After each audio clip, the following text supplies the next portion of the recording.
Okay, welcome back. And we're looking at, effectively, we're looking at the price of medications in Nigeria. It has never been, well, there was a time when it was affordable. I said that with trepidation because a lot depends on what you need your medication for. People will tell you, if you ask, that there are certain categories where traditionally the price of medication is very, very high. I imagine hypertension, for example, my not being a doctor myself, I just stopped there. That seems to be the most popular one, maybe diabetes and all these kind of medications, very, very high. And in recent times, because of the exchange rate, we've seen the price of medications double and even quadruple in some cases. Even the supplements that people are asked to see what they can do for themselves and take, well, people are just saying, whatever the food can give me, let it give me. I don't have any money to be buying on supplements, simply because these things are not affordable anymore. Okay, Dr. Mebadu has been sort of explaining the situation to us. There are components to this whole thing. There's the importation part of it, the raw materials. As he said, we simply can't manufacture all the medicines that we need. I don't think any country can, because even in America, you hear of people crossing over to Mexico to go and buy drugs because of this same situation that we're talking about here. But there's no denying the fact that the federal government is looking in the right direction. The next step now, which will go back to the general conversation we do have often about the cost of, about the inflation in our society.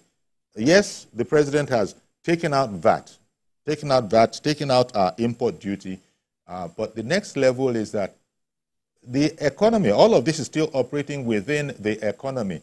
And if there is food inflation, unfortunately, there's also pharmaceutical, drugs, prescription inflation as well. So that is the dilemma, is it not, Dr. Mebadu? We can't escape the economy generally. Obviously, everything rises and falls with the economy. So there's no way, even if we have free importations of pharmaceutical products and active pharmaceutical ingredients, and we have free importation of medical textiles, of pharmaceutical textiles and equipment, we still have to contend with the inflation running the country. Because you have to do transportation, you have to do storage, you have to do distribution costs, you have to pay people that are actually working with you, you have to maintain your factory.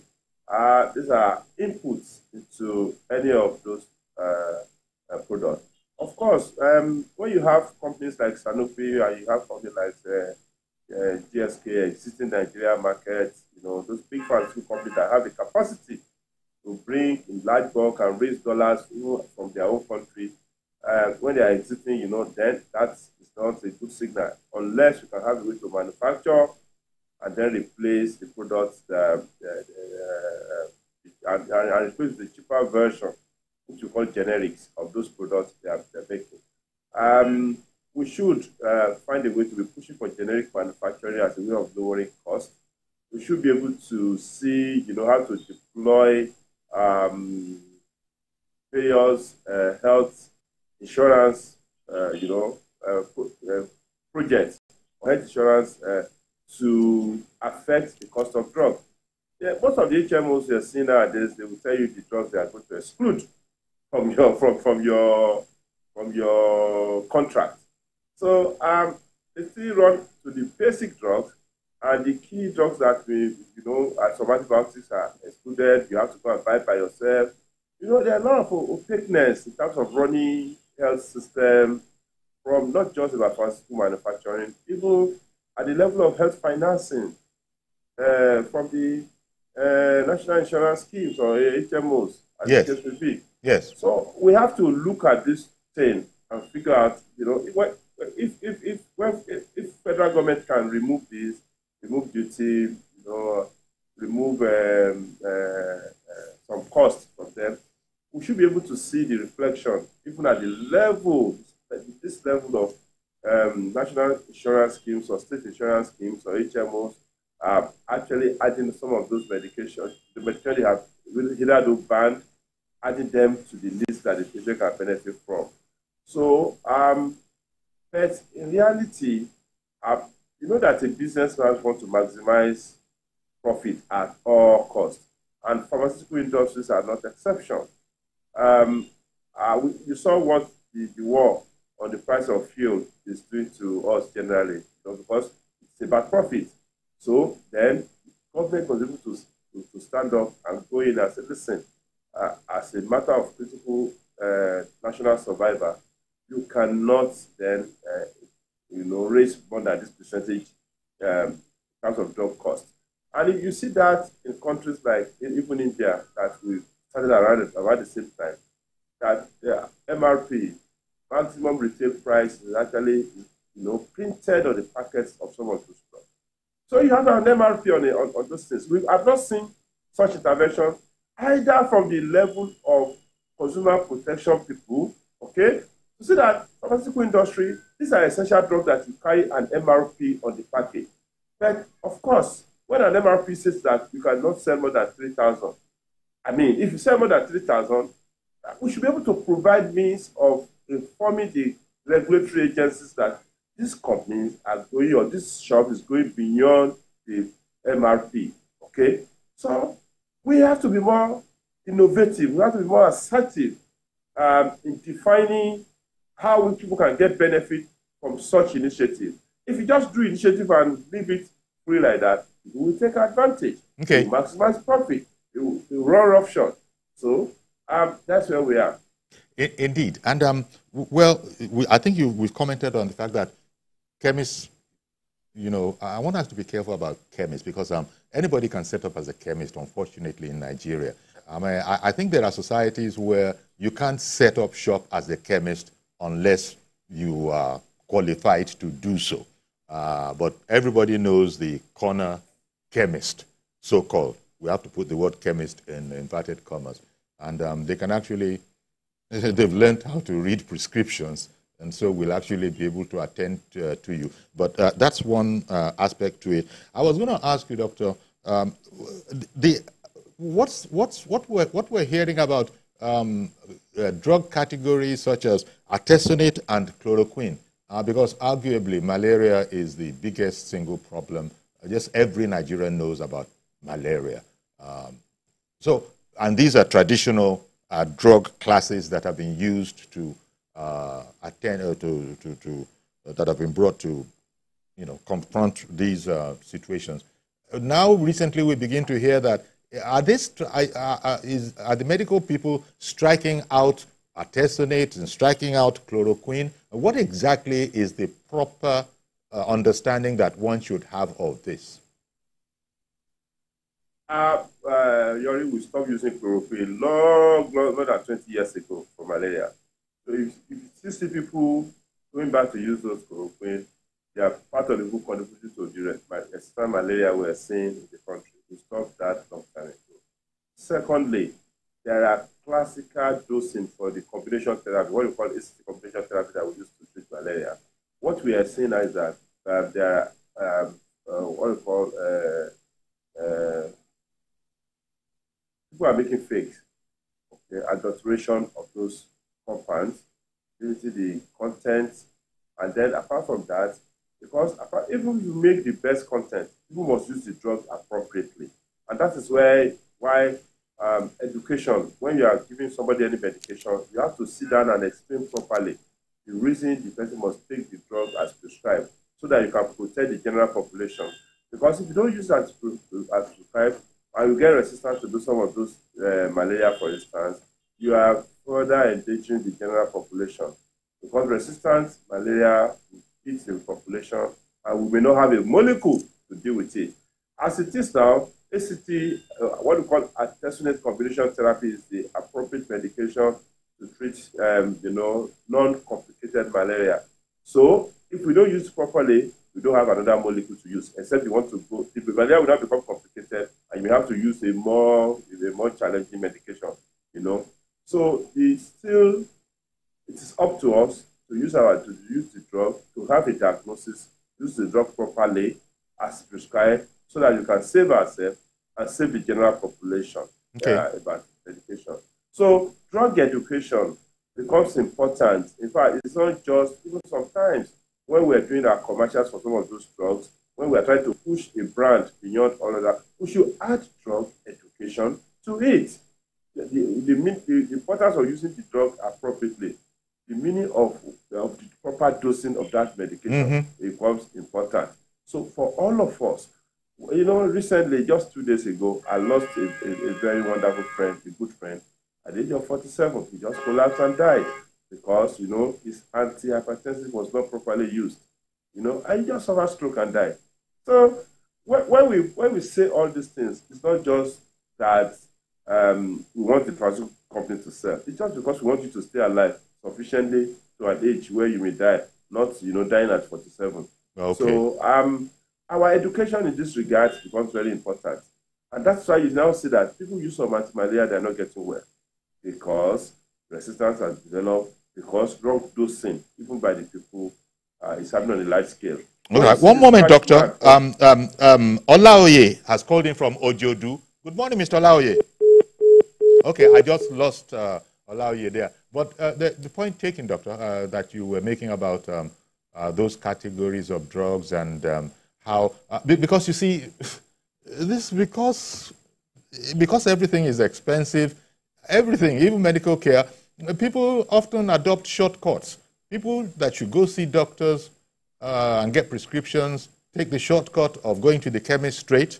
And I use the word chemist, you know, I'm not sure, you know what I mean. People just know a corner medicine store, a.k.a. chemist. There are professional, you know, pharmacies. Yes, they are. But people take the shortcut, go there, and that can be very, very dangerous. And people sort of just memorize what's happened, what the doctor said in relation to my friend who had similar conditions to what I'm now having, or what happened, what the doctor said the last time I had this situation. So I don't think I'll bother going to the doctor again this time. I'll just cross over straight. So this is what you were talking about, generally, drug education. It's a separate problem, shall we say, or challenge from what we're talking about, which is bring down the cost of drugs, which was the idea the federal government had when President Tinubu actually signed this initiative on, you know, a zero, there's going to be zero value-added tax on pharmaceutical products. So we're talking about drugs now, but it's not just about drugs. Also implements. Are in President Tinubu's ideas.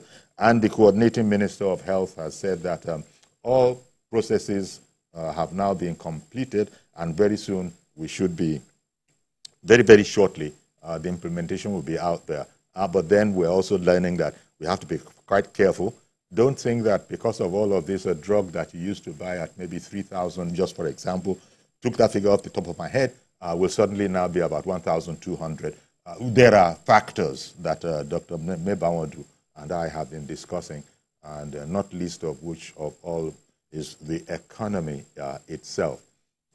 Since all these, the components, the raw materials for all of these drugs are brought in from abroad, we don't have all of these things here. So it is a challenge. But at least the government is looking in the right direction. Elder David had called in and said that, yeah, in fact, other people, you know, this is what they are saying, that, you know, good one. That's the right thing. But let me hear it from Mr. Abayomi in Kaduna. Good morning, Abayomi.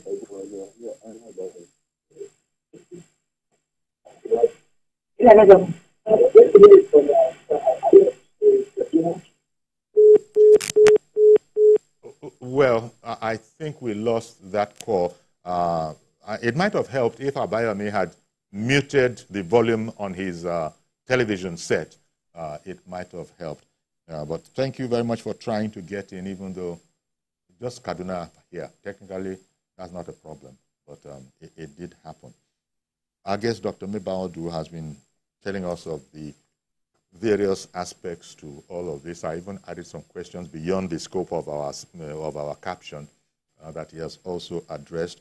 So by and large, so Dr. Mebawodu, good one by the president, by the authorities, but we have to be cautiously optimistic about the effect that all of this will have. because it's like an equation, and all parts of it have to balance. Even the business side of it outside there, which you have really spoken at length on. There are so many aspects to it. So, well, Dr. Mebaudu, hopefully you're still with us. Yeah, I can hear you. Yes.